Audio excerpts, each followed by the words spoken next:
امروز شنبه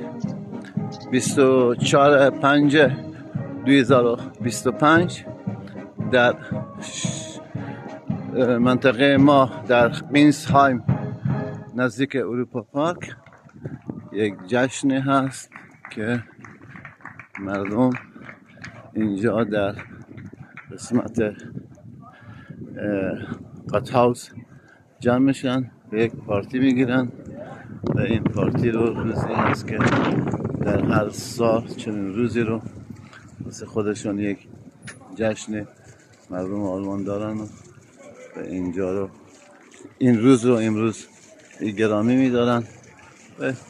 جمع میشن در هر گوشه ای از منطقه بادن-وورتنبرگ آلمان جمع میشن. تقریبا قسمت های میشه بگی که شهرستان های کوچک و اطراف ها این مردم جمع میشن و برای خودشون یک جشن با شکوهی رو اجرا میکنن، مراسم میگیرن و ازش لذت میبرن و شادی میکنن، چند ساعت رو خوش میگذرونن. درود بر شما.